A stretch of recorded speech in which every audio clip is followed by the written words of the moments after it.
ಸ್ನೇಹಿತರೆ ನಮಸ್ಕಾರ, ನಾನು ರವೀಂದ್ರ ಜೋಶಿ. ನಿನ್ನೆ ನರೇಂದ್ರ ಮೋದಿ ಅವರು ಪ್ರಯಾಗರಾಜ್ಗೆ ಹೋಗಿರುವ ಕುರಿತಾಗಿ ರಾಜಕೀಯ ಪಡಸಾಲೆಯಲ್ಲಿ ಬಹಳ ದೊಡ್ಡ ಮಟ್ಟದ ವಿವಾದ ಉಂಟಾಗಿದೆ. ಇದರ ಹಿನ್ನೆಲೆಯನ್ನು ಮೊದಲು ಗಮನಿಸಬೇಕು, ಆಮೇಲೆ ಈ ವಿಷಯಕ್ಕೆ ಬರೋಣ. ಹಿನ್ನೆಲೆ ಏನಪ್ಪ ಅಂದರೆ, ಈ ಬಾರಿಯ ಸಂಸತ್ ಅಧಿವೇಶನದಲ್ಲಿ ಯಾವುದೇ ದೊಡ್ಡ ಮಟ್ಟದಲ್ಲಿ ರಣರಂಪ ಮಾಡಲಿಕ್ಕೆ ವಿಷಯಗಳು ಇರಲಿಲ್ಲ ವಿಪಕ್ಷಗಳಿಗೆ. ಆ ಸಂದರ್ಭದಲ್ಲಿ ಅಖಿಲೇಶ್ ಯಾದವ್ ಪ್ರಯಾಗರಾಜ್ನಲ್ಲಿ ನಡೆದಂಥ ನೂಕಾಟದ ಕುರಿತಾಗಿ ಇದರ ಕುರಿತು ಚರ್ಚೆಗೆ ಅವಕಾಶ ಕೊಡಿ ಅಂತ ಮೊದಲು ಸಭಾತ್ಯಾಗ ಮಾಡುವ ಮೂಲಕ ಲೋಕಸಭೆಯ ಸದನ ಸುರಳಿತವಾಗಿ ನಡೆಯಲಾರದ ಹಾಗೆ ವಿಘ್ನವನ್ನು ಉಂಟು ಮಾಡುವ ಪ್ರಯತ್ನವನ್ನು ಮಾಡಿದರು. ಅದು ಜಾಸ್ತಿ ಹೊತ್ತು ನಡೆಯಲಿಲ್ಲ, ಫೇಲ್ ಆಯಿತು. ಆದರೆ ಅದೇ ವಿಷಯವನ್ನಿಟ್ಟುಕೊಂಡು ನಿರಂತರವಾಗಿ ಪ್ರಹಾರ ಮಾಡುವ ಕೆಲಸ ಕೊನೆಯ ದಿನದವರೆಗೂ ರಾಜ್ಯಸಭೆಯಲ್ಲೂ ಮಾಡಲಾಯಿತು ಮತ್ತು ಲೋಕಸಭೆಯಲ್ಲೂ ಮಾಡಲಾಯಿತು. ರಾಜ್ಯಸಭೆಯಲ್ಲಿ ಮಲ್ಲಿಕಾರ್ಜುನ ಮುತ್ತೆ ಹೇಳ್ತಾರೆ, ಸಾವಿರಾರು ಜನ ತೀರ್ಕೊಂಡಿದ್ದಾರೆ, ಅವ್ರಿಗೆ ಶ್ರದ್ಧಾಂಜಲಿ ಅರ್ಪಿಸಬೇಕು ಅಂತ. ಇವರು 85 ವರ್ಷ ಆಗಿದೆ. ಸ್ವಲ್ಪ ಮನುಷ್ಯನಿಗೆ ಕಾಮನ್ ಸೆನ್ಸ್ ಇರಬೇಕು. ಯಾವುದೇ ಒಂದು ಪ್ರಕರಣ ದುರ್ಘಟನೆ ಆದ ಸಂದರ್ಭದಲ್ಲಿ ಸತ್ತವರ ಸಂಖ್ಯೆ ಎಷ್ಟಿದೆ ಅಂತ ಇವತ್ತಿನ ಕಾಲಘಟ್ಟದಲ್ಲಿ ಮುಚ್ಚಿಡ್ಲಿಕ್ಕೆ ಸಾಧ್ಯವೇ ಇಲ್ಲ. ಪ್ರತಿಯೊಬ್ಬರು ಇವತ್ತು ಪಬ್ಲಿಕ್ ರಿಪೋರ್ಟರ್ ಥರ ಎಲ್ಲರೂ ಒಂದು ಸಣ್ಣ ಆಕ್ಸಿಡೆಂಟ್ ಆದರೂ ತಮ್ಮ ಜೇಬಿನ ಮೊಬೈಲನ್ನು ತೆಗೆದು ಸೆರೆ ಹಿಡಿಯುವಂಥ ಪ್ರವೃತ್ತಿಗೆ ಒಳಗಾಗಿದ್ದಾರೆ ಈ ದೇಶದ ಜನ. ಈ ದೇಶ ಅಲ್ಲ, ಜಗತ್ತಿನ ಎಲ್ಲ ಕಡೆ. ಹಾಗಿರುವ ಸಂದರ್ಭದಲ್ಲಿ ಉತ್ತರ ಪ್ರದೇಶದಲ್ಲಿ 30 ಜನ ನಿಧನರಾದ ಸಂದರ್ಭದಲ್ಲಿ ಸಾವಿರಾರು ಜನ ಅಂತ ಹೇಳುವ ಮೂಲಕ ಒಂದು ದೊಡ್ಡ ಅವಘಡ ಸಂಭವಿಸಿದೆ. ಇದು ಉತ್ತರ ಪ್ರದೇಶ ಸರ್ಕಾರದ ಫೇಲ್ಯೂರ್ ಅಂತ ಹೇಳುವಂಥ ಪ್ರಯತ್ನವನ್ನು ಮಲ್ಲಿಕಾರ್ಜುನ ಮುತ್ಯ ಮಾಡಿದರು. ಅದನ್ನೇ ಮುಂದುವರಿಸಿಕೊಂಡು ರಾಜ್ಯಸಭಾ ಸದಸ್ಯ ಆದಂಥ ಜಯಾ ಬಚ್ಚನ್ ಅವರು ಮಾತಾಡಿದರು. ಅವ್ರು ಹೇಳಿದರು, ಹೆಣ ಎಲ್ಲ ತೆಗೆದುಕೊಂಡು ಹೋಗಿ ಗಂಗಾ ನದಿ ಒಳಗೆ ಎಸ್ಬಿಟ್ಟಿದ್ದಾರೆ, ಹೀಗಾಗಿ ನೀರು ಸಂಪೂರ್ಣವಾಗಿ ಕಲುಷಿತಗೊಂಡು ಬಿಟ್ಟಿದೆ ಅಂತ ಅವ್ರು ಹೇಳಿದರು. ಇದನ್ನು ಮೀರಿ ಇನ್ನೊಂದು ಮಾತು ಹೇಳ್ತಾರೆ, ಅಖಿಲೇಶ್ ಯಾದವ್ ಹೇಳ್ತಾರೆ, JCB ಹಚ್ಚಿ ಎಲ್ಲ ಹೆಣ ಎತ್ಕೊಂಡು ಹೋದರು ಅಂತ ಅವ್ರು ಹೇಳ್ತಾರೆ. ಅಂದರೆ ಒಟ್ಟಿನಲ್ಲಿ ಪ್ರಯಾಗರಾಜ್ನಲ್ಲಿ ನಡೆದಂಥ ಇಷ್ಟು ದೊಡ್ಡದಾದಂಥ ಮಹಾಕುಂಭ ಈಸ್ ಅ ಫೇಲ್ಯೂರ್, ವೈಫಲ್ಯ ಆಗಿದೆ. ಅಲ್ಲಿ ಲಾ ಆ್ಯಂಡ್ ಆರ್ಡರ್ ಮೇಂಟೈನ್ ಮಾಡೋದರಲ್ಲಿ ಯೋಗಿ ಆದಿತ್ಯನಾಥ್ ಸೋತಿದ್ದಾರೆ.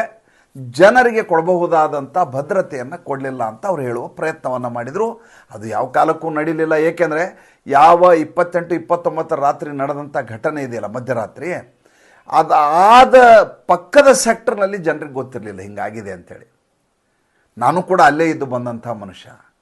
ಇದು ಬರುವ ಯಾತ್ರಿಕರ ಮೇಲೆ ಒಂದೇ ಒಂದು ಪರ್ಸೆಂಟಿನಷ್ಟು ಯಾವುದೇ ರೀತಿಯ ದುಷ್ಪರಿಣಾಮವನ್ನು ಬೀರಿಲ್ಲ. ಈ ಕ್ಷಣಕ್ಕೂ ಕೂಡ ನಿಮಗೆ ಸುಲಭವಾಗಿ ಹೋಗಿ ಬಂದುಬಿಡ್ತೀನಿ ಸರಾಗವಾಗಿ ಅನ್ನುವಂಥ ಸ್ಥಿತಿಯಲ್ಲಿ ಪ್ರಯಾಗರಾಜ್ನಲ್ಲಿ ಈಗಲೂ ಇಲ್ಲ. ಈಗಲೂ ಜನಸಂದಣಿ ಹಾಗೇ ಇದೆ, ನುಗ್ಗಲೇ ಇದೆ. ಪಕ್ಕದ ಅಯೋಧ್ಯೆಗೂ ಹೋಗೋಕ್ಕಾಗೋದಿಲ್ಲ, ಕಾಶಿಗಂತೂ ಸಾಧ್ಯವಿಲ್ಲ. ಏಕೆಂದರೆ ಅಲ್ಲಿಂದ ಕರೆಗಳು ನನಗೆ ಬರ್ತಾ ಇದ್ದಾವೆ, ದರ್ಶನಕ್ಕೆ ಏನಾದರೂ ವ್ಯವಸ್ಥೆ ಮಾಡಿಕೊಡೋಕ್ಕಾಗತ್ತಾ ಅಂತ ಕೇಳ್ತಾ ಇದ್ದಾರೆ. ನನ್ನ ಸಂಪರ್ಕಗಳನ್ನು ಬಳಸಿದರೂ ಕೂಡ ನಾನು ಯಾವುದೇ ರೀತಿಯ ಸಹಾಯ ಮಾಡಲಾರದಂಥ ಅಸಹಾಯಕ ಸ್ಥಿತಿಗೆ ಹೋಗಿದ್ದೇನೆ. ಅಂದರೆ ಆ ಮಟ್ಟಿನ ಜನಸಂದಣಿ ಇದೆ. ನಾನು ಹೋಗಿ ಅವರಿಗೆ ಸಹಾಯವನ್ನು ಯಾಚಿಸಲಾರದ ಸ್ಥಿತಿಗೆ ಬಂದುಬಿಟ್ಟಿದ್ದೇನೆ, ಅಷ್ಟು ಜನ ಅಲ್ಲಿದ್ದಾರೆ. ಹೀಗಿರುವಾಗ ಈ ವಿಪಕ್ಷದವರೆಲ್ಲ ಸೇರಿ ಇದನ್ನೊಂದು ಫೇಲ್ಯೂರ್ ಅಂತ ಮಾಡುವ ಪ್ರಯತ್ನ ಮಾಡ್ತಾರೆ. ಇಷ್ಟಕ್ಕೆ ಅಲ್ಲ, ನರೇಂದ್ರ ಮೋದಿ ಅವ್ರ ವಿಷಯಕ್ಕೆ ಬರ್ತೇನೆ. ನರೇಂದ್ರ ಮೋದಿ ಅವರು ನಿನ್ನೆ ಹೋಗಿರೋ ವಿಷಯಕ್ಕೆ ಆಮೇಲೆ ಸೇರಿಕೊಳ್ತೇನೆ. ಇನ್ನೊಂದು ವಿಷಯವನ್ನು ಇಲ್ಲಿ ಚರ್ಚೆ ಮಾಡಲಾಯಿತು. ಅದೇನೆಂದರೆ, ಒಂದು ಜಯಾ ಬಚ್ಚನ್ ಹೇಳಿದರು, ವೈರುಧ್ಯದ ಹೇಳಿಕೆಗಳು, ಜನನೇ ಬಂದಿಲ್ಲ, ಕೋಟಿಗಟ್ಟಲೆ ಜನ ಬಂದಿದ್ದಾರೆ ಅಂತ ಸುಳ್ಳು ಹೇಳ್ತಾ ಇದ್ದಾರೆ ಅಂತ ಜಯಾ ಬಚ್ಚನ್ ಹೇಳಿದರು. 100 ಕೋಟಿ ಜನ ಅಂತ ಹೇಳಿದ್ದಾರೆ ಅಂತ ಅಖಿಲೇಶ್ ಯಾದವ್ ಹೇಳಿದರು. ಎರಡೂ ಸುಳ್ಳೆ. ಮೊದಲನೇದಾಗಿ 100 ಕೋಟಿ ಬರ್ತಾರೆ ಅಂತ ಯಾರು ಹೇಳಲಿಕ್ಕೆ ಸಾಧ್ಯವಿಲ್ಲ. ಈ ದೇಶದ ಜನಸಂಖ್ಯೆ 140 ಕೋಟಿ. 100 ಕೋಟಿ ಜನ ಬರ್ತಾರೆ ಅಂತ ಅವ್ರು ಯಾಕೆ ಹೇಳ್ತಾರೆ? ಯೋಗಿ ಆದಿತ್ಯನಾಥ್ ಇವತ್ತಿನವರೆಗೂ ಉತ್ಪ್ರೇಕ್ಷೆಯ ಒಂದೇ ಒಂದು ಶಬ್ದವನ್ನು ಯಾವತ್ತೂ ಆಡಿಲ್ಲ. ಚುನಾವಣೆಗೆ ಸಂಬಂಧಪಟ್ಟಾಗೂ ಆಡೋದಿಲ್ಲ ಮನುಷ್ಯ. ಸಂತ ಅಂದರೆ ನಿಜವಾದ ಸಂತ. ಇನ್ನು ಜನನೇ ಬಂದಿಲ್ಲ ಅಂತ ಹೇಳುವಂಥ ಜಯಾ ಬಚ್ಚನ್, ಇವರ ಮಧ್ಯೆ ಒಂದು ಹೊಸ ನರೇಟಿವನ್ನು ಸೃಷ್ಟಿ ಮಾಡುವ ಪ್ರಯತ್ನ ನಡೀತು. ಈ ಮಧ್ಯೆ ಏನಂತ, ಇದು VIP ಕಲ್ಚರನ್ನು ಹುಟ್ಟಾಕ್ತಾ ಇದೆ. ಮಹಾಕುಂಭದಲ್ಲಿ VIP ಕಲ್ಚರು, ಇದರಿಂದ ಜನಸಾಮಾನ್ಯರಿಗೆ ತೊಂದರೆ ಆಗ್ತಾ ಇದೆ. ಮೊದಲನೇದಾಗಿ ಇವರಿಗೆ ಮಹಾಕುಂಭವೇ ಯಶಸ್ಸಾಗಬಾರ್ದು ಅನ್ನೋದು ಪಾಯಿಂಟ್ ನಂಬರ್ 1. ಎರಡನೇದು, ಜನಸಾಮಾನ್ಯರಿಗೆ ಎರವಾಗಿದೆ ಅನ್ನೋದು 2ನೇ ಪಾಯಿಂಟು. 3ನೇದು, VIP ಬರೋದರಿಂದ ಜನ ಭಾಳ ತೊಂದರೆ ಅನುಭವಿಸ್ತಾ ಇದ್ದಾರೆ ಅಂತ ನರೇಟಿವ್ ಸೃಷ್ಟಿ ಮಾಡುವಂಥ ಪ್ರಯತ್ನ. ಹಾಗೆ ನೋಡಿದರೆ ಅಮಿತ್ ಶಾ ಬಂದ ಸಂದರ್ಭದಲ್ಲಿ ನಾನು ಕೂಡ ಅಲ್ಲೇ ಇದ್ದೆ. ಅಮಿತ್ ಶಾ ಬಂದು ಹೋಗಿದ್ದು ನನಗೆ ಗೊತ್ತೇ ಆಗಲಿಲ್ಲ, ನಮಗೆ ಯಾವುದೇ ಸಮಸ್ಯೆಯೂ ಆಗಲಿಲ್ಲ. ಅರೇಲ್ ಘಾಟ್ನಲ್ಲಿ ನಾನಿದ್ದೆ. ಅರೇಲ್ ಘಾಟ್ನಿಂದ ಬೆಳಗ್ಗೆ 4:15 ಹೇಳ್ತೀವಿ, ದೋಣಿಯಲ್ಲಿ ಕೂತ್ಕೋತೀವಿ, ಸಂಗಮಕ್ಕೆ ಬರ್ತೀವಿ. ನನ್ನಾಗೆ ಸಾವಿರಾರು ಜನ ಬಂದಿರ್ತಾರೆ, ಸ್ನಾನ ಮಾಡಿದರು, ಅವ್ರ ಪಾಡಿಗೆ ಅವ್ರು ಹೋಗ್ತಾರೆ. ಅಮಿತ್ ಶಾ ಬರ್ತಾರೆ, ಮಧ್ಯಾಹ್ನ 12 ಗಂಟೆಗೆ ಬಂದರು, ತಂಪಾಡಿಗೆ ಸ್ನಾನ ಮಾಡಿಕೊಂಡು ಹೊರಟೋದ್ರು. ಹಾಗೆ ದಿನಕ್ಕೆ 100 ಜನ ಬರ್ತಾರೆ, ಅಂಬಾನಿಯಿಂದ ಹಿಡಿದು ಎಲ್ಲರೂ ಬಂದು ಹೋಗಿದ್ದಾರೆ ಅಲ್ಲಿಗೆ. ಏನು ದೊಡ್ಡ ವಿಷಯ ಏನಲ್ಲ ಅದು. ಅದನ್ನು ಭಾಳ ದೊಡ್ಡದಾಗಿ ಯೋಗಿ ಆದಿತ್ಯನಾಥ್ ಬಿಂಬಿಸುವ ಕೆಲಸವನ್ನು ಎಲ್ಲಿಯೂ ಮಾಡಲೇ ಇಲ್ಲ ಅವರು. ಅದನ್ನು ಎನ್ಕ್ಯಾಶ್ ಮಾಡುವ ಕೆಲಸ ಮಾಡಲಿಲ್ಲ. ಅಲ್ಲಿ ಬಂದಂಥ ಯಾತ್ರಾರ್ಥಿಗಳು ಮಾಡ್ಕೊಳ್ಳಿಲ್ಲ, VIP ಗಳು ಮಾಡಲಿಲ್ಲ. ಸರ್ಕಾರವು ಅದನ್ನು ಬಳಸ್ಕೊಳ್ಳೋ ಪ್ರಯತ್ನವನ್ನು ಉತ್ತರ ಪ್ರದೇಶ ಸರ್ಕಾರ ಮಾಡಿಲ್ಲ. ಬೇರೆ ಯಾರೇ ಆಗಿದ್ದರೂ ಇದನ್ನು ಭಾಳ ದೊಡ್ಡ ಮಟ್ಟದಲ್ಲಿ ಬಿಂಬಿಸಿ ವೈಶ್ವಿಕ ಮಟ್ಟದಲ್ಲಿ ಇದನ್ನು ಇನ್ನೂ ದೊಡ್ಡ ಪ್ರಚಾರವನ್ನು ಪಡಿಬಹುದಿತ್ತು. ಯೋಗಿ ಆದಿತ್ಯನಾಥ್ ಅದು ಯಾವುದಕ್ಕೂ ಸೊಪ್ಪು ಹಾಕಲಿಲ್ಲ. ಆದರೆ ವಿಪಕ್ಷದವರು VIP ಕಲ್ಚರ್ ಇದೆ ಅಂತ ಹೇಳೋ ಮೂಲಕ ಏನು ಹೇಳಿದರು ಅಂದರೆ, ನರೇಂದ್ರ ಮೋದಿ ಅಲ್ಲಿಗೆ ಹೋಗಬಾರ್ದು, ನರೇಂದ್ರ ಮೋದಿ ಕಾಶಿಗೆ ಹೋಗ್ಬೋದು, ನರೇಂದ್ರ ಮೋದಿ ಅಯೋಧ್ಯೆ ಹೋಗಿ ಪ್ರಾಣ ಪ್ರತಿಷ್ಠಾಪನೆಗೆ ಸೇರ್ಕೋಬೋದು, ಆದರೆ ಇಲ್ಲಿಗೆ ಬರಬಾರ್ದು ಮಹಾಪ್ರಯಾಗಕ್ಕೆ. ಯಾಕೆ ಅಂತಂದರೆ ಈಗ 2027ರಲ್ಲಿ ಚುನಾವಣೆ ಇದೆ, ವಿಧಾನಸಭಾ ಚುನಾವಣೆ ಅಯೋಧ್ಯೆ ಉತ್ತರ ಪ್ರದೇಶದಲ್ಲಿ. ಆ ಸಂದರ್ಭದಲ್ಲಿ ನರೇಂದ್ರ ಮೋದಿ ಯೋಗಿ ಆದಿತ್ಯನಾಥರಿಂದ ಅಂತರವನ್ನು ಕಾಪಾಡ್ಕೋಬೇಕು, ಜನರಿಗೆ ತೊಂದರೆ ಆಗತ್ತೆ ಅನ್ನುವಂಥ ಕಾರಣಕ್ಕೋಸ್ಕರ ನರೇಂದ್ರ ಮೋದಿಯವರು ಪ್ರಯಾಗಿಗೆ ಹೋಗಬಾರ್ದು, ಪ್ರಯಾಗರಾಜ್ಗೆ ಮಹಾಕುಂಭದಲ್ಲಿ ಪಾಲ್ಗೊಳ್ಳಬಾರ್ದು.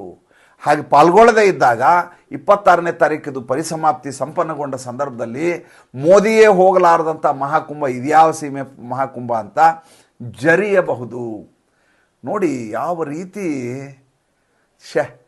ಇಷ್ಟು ಕುತ್ಸಿತ ಮನಸ್ಥಿತಿ ಇರ್ತದೆ, ಎಷ್ಟು ನೀಚ ಆಲೋಚನೆಗಳಿರ್ತವೆ ಅಂದರೆ ಹೀಗೆಲ್ಲ ಆಲೋಚನೆ ಮಾಡಬಹುದಾ ಅಂತ ನಮಗನ್ಸುತ್ತೆ. ಆ ಮಟ್ಟಿಗೆ ಇವರು ನಿಕೃಷ್ಟವಾಗಿ ಆಲೋಚನೆ ಮಾಡ್ತಾರೆ. ಬೆಳಗ್ಗೆ ಆದರೂ VIP ಕಲ್ಚರ್ ಅಂತ ಎಲ್ಲರ ಬಾಯಲ್ಲಿ ಹೇಳಿಸ್ಬಿಡೋದು. ಅವಾಗ ನರೇಂದ್ರ ಮೋದಿ ಯೋಚನೆ ಮಾಡ್ಬೇಕು, ಹೌದಲ್ವ, ಈಗ ನಾ ಹೋಗ್ಬಿಟ್ರೆ ಜನಸಾಮಾನ್ಯರಿಗೆ ತೊಂದರೆ ಆಗತ್ತೆ ಅಂತ ಮತ್ತೊಂದು ಸುದ್ದಿ ಮಾಡಿಬಿಡ್ತಾರೆ. ಹಾಗೆ ಸುದ್ದಿ ಮಾಡಿದರೆ ದಿಲ್ಲಿ ಚುನಾವಣೆಯಲ್ಲಿ ಮತದಾನ ನಡೀತಾ ಇದೆ, ವೋಟಿಂಗಲ್ಲಿ ತೊಂದರೆ ಆಗಿಬಿಡ್ಬೋದು, ವೋಟ್ ಮೈನಸ್ ಆಗ್ಬೋದು. ಈ ರೀತಿ ಎಲ್ಲ ನರೇಂದ್ರ ಮೋದಿ ಯೋಚನೆ ಮಾಡ್ಬೇಕು. ಆ ರೀತಿ ಒಂದು ಹುಳ ಬಿಟ್ಬಿಡೋದು.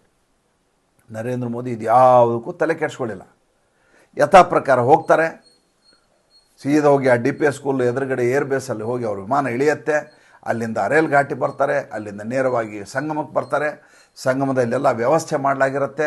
ಒಂದು ಬೋಟ್ನಲ್ಲಿ ಯೋಗಿ ಆದಿತ್ಯನಾಥ್ ಜೊತೆ ಹೋಗ್ತಾರೆ, ಡುಬ್ಕಿ ಹೊಡಿತಾರೆ, ನಮಸ್ಕಾರ ಮಾಡ್ತಾರೆ, ಆಚಮನ ಮಾಡ್ತಾರೆ, ಸೂರ್ಯನಿಗೆ ಅರ್ಘ್ಯ ಕೊಡ್ತಾರೆ, ವಾಪಸ್ ಬರ್ತಾರೆ, ಅನುಷ್ಠಾನ ಮಾಡಿ ಜಪ ಮಾಡಿ ವಾಪಸ್ ಬರ್ತಾರೆ. ಎಲ್ಲವೂ ಸಂಸತ್ತಿನ ಅಧಿವೇಶನದ ರಜೆಯ ದಿನ ಮಾಡಿದ್ದು ನರೇಂದ್ರ ಮೋದಿ. ನಿನ್ನೆ ಸಂಸತ್ ಅಧಿವೇಶನ ಇರಲಿಲ್ಲ, ಏಕೆಂದರೆ ದಿಲ್ಲಿಯ ಚುನಾವಣೆ ಇದೆ ಅನ್ನುವಂಥ ಕಾರಣಕ್ಕೋಸ್ಕರ, ಎಲ್ಲರೂ ಮತದಾನ ಮಾಡಬೇಕು ಅನ್ನುವಂಥ ಕಾರಣಕ್ಕೋಸ್ಕರ ನಿನ್ನೆ ಸಂಸತ್ ಅಧಿವೇಶನಕ್ಕೆ ರಜೆ ಕೊಡಲಾಗಿತ್ತು. ನರೇಂದ್ರ ಮೋದಿ ಯಥಾ ಪ್ರಕಾರ ತಮ್ಮ ಕೆಲಸವನ್ನು ಎಷ್ಟು ಚುರುಕಾಗಿ ಮುಗಿಸ್ಕೊಳ್ಳಿಕ್ಕೆ ಸಾಧ್ಯವೋ ಅಷ್ಟು ಬೇಗ ಮುಗಿಸಿದರು. ಅದು ದೊಡ್ಡ ಮಟ್ಟದಲ್ಲಿ ಬಿಂಬಿತ ಆಗಿಬಿಡ್ತಲ್ಲ, ಅದು ವಿಪಕ್ಷದವ್ರಿಗೆ ಸಮಸ್ಯೆ ಆಗಿದ್ದು. ಎಲ್ಲ ಚಾನಲ್ನವರು ಇದನ್ನು ಲೈವ್ ತೋರಿಸಿದರು. ಯಾವ ಚಾನಲ್ಲು ನರೇಂದ್ರ ಮೋದಿಯನ್ನು ಇಷ್ಟಪಡೋದಿಲ್ಲವೋ ಆ ಚಾನಲ್ನಲ್ಲಿಯೂ ಕೂಡ ಇಡೀ ಕಾರ್ಯಕ್ರಮ, ಇಡೀ ಘಟನೆ ಲೈವ್ ಆಗಿ ಹೋಗ್ತು, ಬಿತ್ತರಗೊಂಡಿತು. ಇದು ಏನಾಯಿತು, ವಿಪಕ್ಷದವ್ರಿಗೆ ಅಜೀರ್ಣ ಆಗ್ಲಿಕ್ಕೆ ಶುರು ಆಯಿತು. ಏನಂತ, ಉತ್ತರ ಪ್ರದೇಶಕ್ಕೆ ಪ್ರಯಾಗಿಗೆ ನರೇಂದ್ರ ಮೋದಿ ಹೋಗಿದ್ದಾರೆ, ಇಲ್ಲಿ ದಿಲ್ಲಿಯಲ್ಲಿ ವೋಟಿಂಗ್ ನಡೀತಾ ಇದೆ, ಇದು ದಿಲ್ಲಿಯ ಮತದಾರರ ಮೇಲೆ ಪರಿಣಾಮ ಬೀರುತ್ತೆ. ದಿಲ್ಲಿಯ ಮತದಾರರನ್ನು ಸೆಳೆಯಲಿಕ್ಕೆ ನರೇಂದ್ರ ಮೋದಿ ಮಾಡಿದಂಥ ಗಿಮಿಕ್ಕು. ಮೊದಲನೇದಾಗಿ ಈ ದೇಶದ ಹಿಂದೂಗಳು ಯಾರನ್ನ ನಂಬಬೇಕು ಅಂತ ತುಂಬ ಚೆನ್ನಾಗಿ ಬಲ್ಲಂಥ ಜನ. ಎರಡನೇದಾಗಿ ದಿಲ್ಲಿಯಲ್ಲಿ ಯಾರಿಗೆ ಓಟ್ ಹಾಕಬೇಕು ಅಂತ ಈ ಮುಂಚೆನೇ ತೀರ್ಮಾನ ಆಗಿರುತ್ತೆ. ಈಗ ಇವರು ಪ್ರಯಾಗರಾಜ್ ಹೋದ್ಕೊ ಹಂಗಾರೆ ಬೇಡ, ಅವ್ರಿಗೆ ಬೇಡ, ಇವ್ರಿಗೆ ಹಾಕೋಣ ಅನ್ನೋಕ್ಕಾಗಲ್ಲ. ಇವರು ಪ್ರಯಾಗರಾಜ್ಗೆ ಹೋದರು, ಫ್ಲೈಟ್ ಹಿಡ್ಕೊಂಡು ಹೋದರು, ಅಲ್ಲಿಂದ ಕಾರಲ್ಲಿ ಇದಕ್ಕೆ ಬಂದರು, ತೆಪ್ಪ ಹತ್ಕೊಂಡು ಹೋಗಿ ಸ್ನಾನ ಮಾಡಿದ್ರು ಅಂದ ಕೂಡಲೇ ರಾಹುಲ್ ಗಾಂಧಿಯ ಕಾಂಗ್ರೆಸ್ಸಿಗೆ ಓದ್ತವನು ಹೋಗಿ BJPಗೆ ಓದಕ್ಕೆ ಸಾಧ್ಯನಾ? ಸುಮ್ಮನೆ ಕಲ್ಪನೆ ಮಾಡಿ, ಹಾಗೆಲ್ಲ ಆಗತ್ತನ್ರಿ? ಚಾನ್ಸೇ ಇಲ್ಲ, ಹಾಗೆಲ್ಲ ಆಗಲ್ಲ ಅದು. ಆದರೆ ಇವರು ಆ ರೀತಿಯಾದಂಥ ಆತಂಕವನ್ನು ಎದುರಿಸ್ತಾರೆ ಎಲ್ಲ ವಿಪಕ್ಷದವರು. ಅವ್ರು ಹೇಳ್ತಾರೆ, ನರೇಂದ್ರ ಮೋದಿಯವರು ರಾಜಕೀಯದಲ್ಲಿ ಧರ್ಮವನ್ನು ಬೆರೆಸಿಬಿಟ್ರು. ನೀವೇನು ಮಾಡಿದ್ರಿ? ನೀವು ಇಡೀ ಜೀವನಾಜ್ಞೆ ಮಾಡಿದ್ರಲ್ಲ. ನೀವು ಧರ್ಮದಲ್ಲಿ ರಾಜಕೀಯ ಧರ್ಮ ಎರಡೂ ಕಲಸು ಮೇಲೋಗರ ಮಾಡಿ ಎಲ್ಲವನ್ನು ಅಧ್ವಾನ ಮಾಡಿ ಇಟ್ಬಿಟ್ರಿ ನೀವು. ನರೇಂದ್ರ ಮೋದಿ ಅವ್ರ ಪಾಡಿಗೆ ಅವ್ರು ಹೋಗಿ ಸ್ನಾನ ಮಾಡಿ ಬಂದರು. ನನಗೆ ಭಾಳ ಆಶ್ಚರ್ಯ ಆಗಿದ್ದೆ ಏನಂದ್ರೆ, ನರೇಂದ್ರ ಮೋದಿ ಅವರು ಟ್ರ್ಯಾಕ್ ಪ್ಯಾಂಟ್ ಮೇಲೆ ಬಂದದ್ದು. ಅವ್ರು ಯಾವತ್ತೂ ನಾನು ಆ ರೀತಿ ಅವ್ರನ್ನ ನೋಡೇ ಇಲ್ಲ. ನಾನು ನಿನ್ನೆ ಸ್ನಾನ ಮಾಡುವ ಸಂದರ್ಭದಲ್ಲಿ ಬ್ರೌನ್ ಬಣ್ಣ, ಚಾಕ್ಲೇಟ್ ಬಣ್ಣದ ಟ್ರ್ಯಾಕ್ ಪ್ಯಾಂಟ್ ಹಾಕ್ಕೊಂಡಿದ್ರು, ಮೇಲೆ ಆರೆಂಜ್ ಕಲರ್ ಶರ್ಟ್ ಹಾಕಿದ್ರು, ಗಡಗದಗದ ನಡಗ್ತಾ ಇದ್ದರು. ನರೇಂದ್ರ ಮೋದಿ ಆ ರೀತಿ ಪೋಷಾಕುಗಳನ್ನು ಧರಿಸೋದಿಲ್ಲ, ಭಾಳ ಅಪರೂಪ ಅದು. ಅವರ ಡ್ರೆಸ್ ಸೆನ್ಸ್ ಇದೆಯಲ್ಲ, ಅದ್ಭುತವಾದಂಥ ಡ್ರೆಸ್ ಸೆನ್ಸ್. ಯಾವುದೇ ಒಬ್ಬ ಸಿನಿಮಾ ನಟ ಯಾವ ರೀತಿ ಬಟ್ಟೆಗಳನ್ನ ಧರಿಸ್ತಾರೋ ಅದಕ್ಕಿಂತ ಅಚ್ಚುಕಟ್ಟಾಗಿ ಯಾವ ಸಂದರ್ಭದಲ್ಲಿ ಏನನ್ನು ಹಾಕ್ಕೋಬೇಕು ಅಂತ ಭಾಳ ಮುಂಚೆ ಯೋಚನೆ ಮಾಡಿ ವಿವೇಚನಾಶೀಲರಾಗಿ ನಡೆದುಕೊಳ್ಳುವಂಥ ಮನುಷ್ಯ. ದೇಶದ ಪ್ರಧಾನಿ ಹಂಗೆ ಇರಬೇಕು ಅಂತ ನನ್ನ ಆಸೆ. ದೇಶದ ಪ್ರಧಾನಿ ಅಂದರೆ ಹೆಂಗಿರ್ಬೇಕು, ದೇಶವನ್ನು ಪ್ರತಿನಿಧಿಸ್ತಾನಂದರೆ ಆ ಮಟ್ಟಿನ ಎತ್ತರವನ್ನು ಆತ ತೋರಿಸ್ಬೇಕು. ಅದಾದಮೇಲೆ ತಲೆಯಲ್ಲಿ ಮೇಲೆ ಹಿಮಾಚಲ ಪ್ರದೇಶ, ನೇಪಾಳದ ಟೊಪ್ಪಿಗೆ ಹಾಕಿದರು. ಅದು ಉತ್ತರ ಪ್ರದೇಶದಲ್ಲಿ ಆ ರೀತಿಯ ಟೊಪ್ಪಿಗೆ ಹಾಕೋ ಸಂಖ್ಯೆ ಕಡಿಮೆ. ಉತ್ತರಾಖಂಡದಲ್ಲಿ ಹಾಕ್ತಾರೆ, ಅದು ಬಿಟ್ಟರೆ ನೇಪಾಳದಲ್ಲಿ ಹಾಕ್ತಾರೆ, ಹಿಮಾಚಲ ಪ್ರದೇಶದಲ್ಲಿ ಹಾಕ್ತಾರೆ. ಇಲ್ಲಿ ಉತ್ತರ ಪ್ರದೇಶದಲ್ಲಿ ಆ ಕಲ್ಚರ್ ಇಲ್ಲ, ಅಂಥ ಟೊಪ್ಪಿ ಹಾಕಿರ್ತಾರೆ. ಯಾವುದೋ ನೇಪಾಳಕ್ಕೆ ಹೋಗಿದಾರೋ ಅನಿಸೋ ರೀತಿ ಅವರ ವೇಷಭೂಷಣ ಇತ್ತು. ಆದರೆ ಆ ಭಸ್ಮಧಾರಣೆ, ಆಮೇಲೆ ಅವರ ಮಂತ್ರೋಚ್ಚಾರಣೆ ಅವೆಲ್ಲ ನೋಡಿದಾಗ ಎಂಥ ದಿವ್ಯವಾದಂಥ ಅನುಭೂತಿಯನ್ನು ಅನುಭವಿಸಿದ್ರು ಇವತ್ತು ನರೇಂದ್ರ ಮೋದಿ. ಅನಿಸಿದ್ದು ನಿಜ. ಸಂಕಟ ಆಗಿದ್ದು ವಿಪಕ್ಷದವರಿಗೆ. ಸಂಕಟ ಆಗಬೇಕು. ಆ ರೀತಿಯ ಸಂಕಟ ಆದರೆ ಹಿಂದೂಗಳು ಉದ್ಧಾರ ಆಗ್ತಾ ಇದ್ದಾರೆ ಅಂತ ನನಗನ್ಸುತ್ತೆ. ಮತ್ತು ಮುಂದಿನ ಸಂಚಿಕೆಯಲ್ಲಿ ಮಾತಾಡ್ತೀನಿ. ಸಂಚಿಕೆ ಇಷ್ಟ ಆಗಿದ್ದರೆ ಲೈಕ್ ಮಾಡಿ, ಫಾಲೋ ಮಾಡಿ, ಶೇರ್ ಮಾಡಿ. ದಯವಿಟ್ಟು ನಮ್ಮ ಮುಕ್ತ ಪತ್ರಿಕೋದ್ಯಮಕ್ಕೆ ಆರ್ಥಿಕವಾಗಿ ಬೆಂಗಾವಲಾಗಿ ನಮಸ್ಕಾರ.